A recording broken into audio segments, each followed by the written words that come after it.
I am so excited for today's deep dive. Me too. You know I love a good Oh, yeah. book about books. Always a good time. So we are diving into The Lost Bookshot by Evie Woods. Ooh, I loved this book. I know. What did you think was so Yes. magical about this one? I think what's so enchanting about this book is the way it just kind of blends together historical fiction, and then it's got that magical realism. Yes. And then there's this, like, literary mystery. It's like a literary puzzle box. Yes. Right. With all these like layers that you have to kind of unpack. Absolutely. So we've got three main characters in this story. Mm-hmm. And they all kind of like intertwine with the bookshop itself. Right. So we have Opaline. Yes. She's living in 1920s Dublin. Mm-hmm. And then we jump forward in time and we have Martha and Henry, Yes. who are trying to solve the mystery in the present day. I love how the setting of the book, that bookshop that disappears and reappears, Yeah. it's like a metaphor for the power of stories For sure. and how they connect us across time. It really makes you think. Yeah. Right? Yeah. Like, have you ever felt that way about a place Oh, for sure.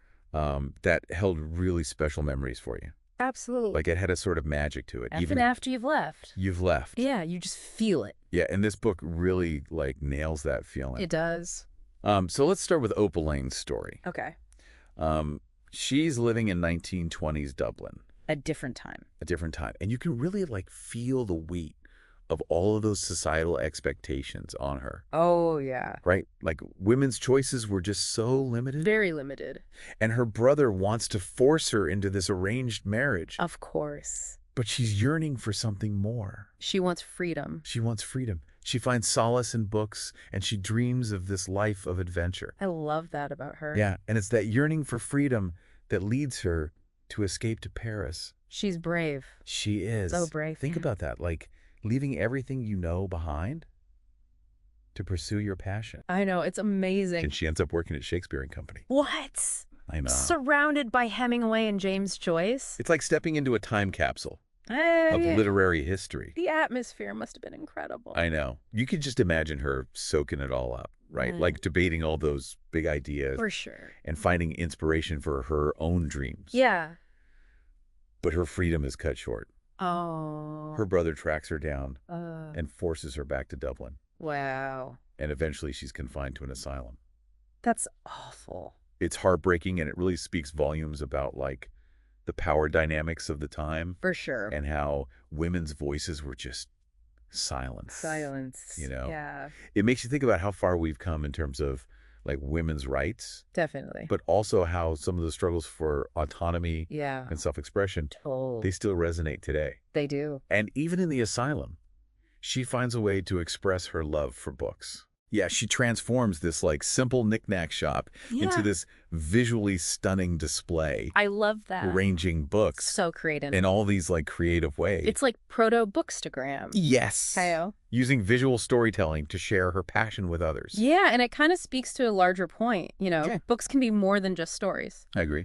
They can be sources of comfort, inspiration, and even rebellion in a world that's trying to confine us. That's so true. And if you're enjoying this deep dive into The Lost Bookshop, don't forget to hit that subscribe button and leave us a review. Yes. We love hearing from you guys. We do. So let's shift gears a bit and jump forward in time to meet Martha. Okay. She's fleeing a violent husband and ends up in Dublin at this house. Oh, yeah. Where the bookshop is rumored to have existed. This is where the magic starts. This is where the magic kicks in. The house is shrouded in mystery. For sure. And her employer, Madame Bordeaux. Oh, she's a mystery. She is. Is she a ghost? Is she real? We don't know. The book keeps you guessing. It really does. It blurs the lines between like reality and the supernatural. It does. It's like the house itself is a character. I was just thinking that. Holding all these secrets and whispering stories from the past. I love that imagery. Right, and then we have Henry. A PhD student who's just like obsessed with uncovering the secrets of this lost bookshop. Right. And this mythical missing Brontë manuscript. He wants to find it so bad. He does. But I love that his research starts with kind of a stumble. Oh, yeah. Like he forgets to do the most basic thing. What's that? Google Opaline Gray. Oh my gosh. I know. He's so focused on like the grand scholarly research. Yeah, he's in the ivory tower. Yeah. That he misses the simple steps. Yeah. And it's kind of funny because even in this age of like instant I information, know.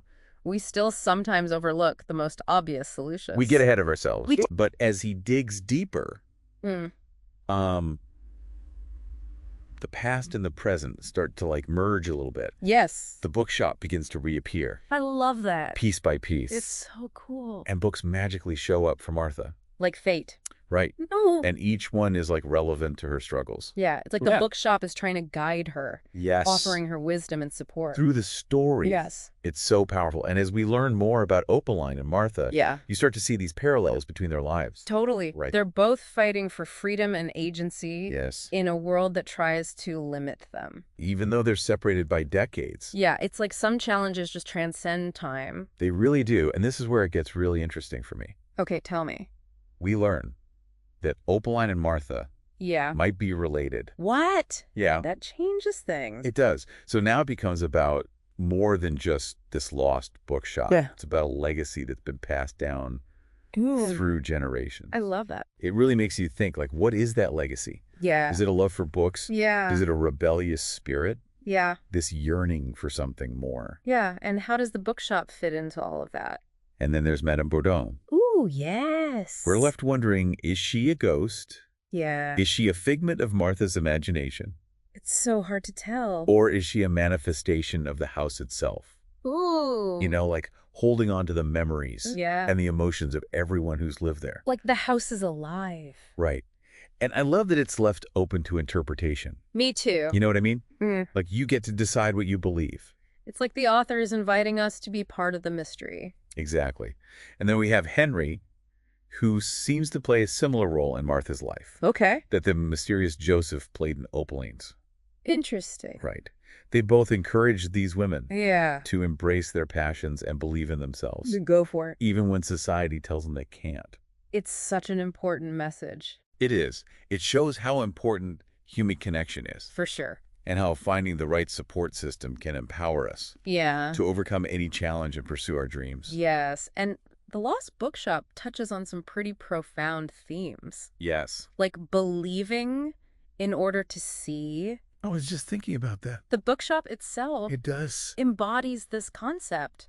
Yeah. It only reveals itself Yeah. to those who truly believe. It makes you think, right? It does. It makes you think about Yeah.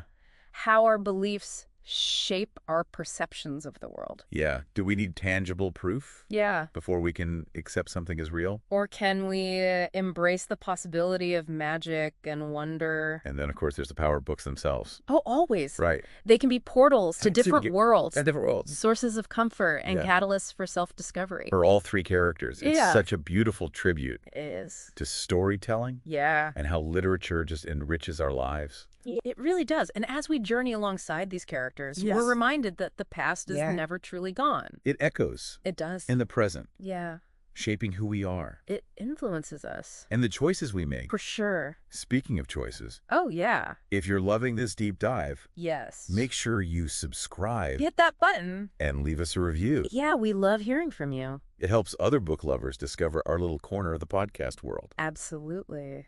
And while the book has received so much praise It has. for its enchanting atmosphere and thought-provoking themes, It really makes you think. some reviewers have pointed out a few shortcomings. Oh, really? Yeah, some felt the romance between Martha and Henry felt a little rushed, Okay. and others found the sheer number of plot points Yeah. to be a bit overwhelming. I can see that. It's interesting how different readers Yeah. connect with different aspects of a story. It's so true. What might feel rushed to one person might resonate perfectly with another. Absolutely. It reminds us that interpretation is subjective. Yes. What resonates with one reader might not have the same impact Yeah. on another. It's the beauty of literature, It is. right? It sparks conversations Yeah, and encourages us to think critically definitely. about the stories we consume. It does. So as we kind of wrap up our journey through The Lost Bookshop, what are you left pondering? Like, what mysteries are still swirling around in your mind? Oh, there's so many. For me, it's the unanswered questions. Oh, yeah. You know what really happened to Opaline's baby? Oh, yes. Was the child's disappearance really as straightforward as it seemed, or is there more to uncover? Especially with that, like, family connection. Right, like what's going on there? And then there's Madame Bourdon. Oh, she's such an enigma. Is she a ghost? Mm. Is she a protective spirit? Is she a figment of Martha's imagination? A manifestation of the house itself? It's like we're not really sure who she is or what she represents. And of course the lost Brontë manuscript. Oh, yes. Did it ever truly exist? Right. Or was it always a myth? A symbol of those dreams that kind of fuel our passions. I love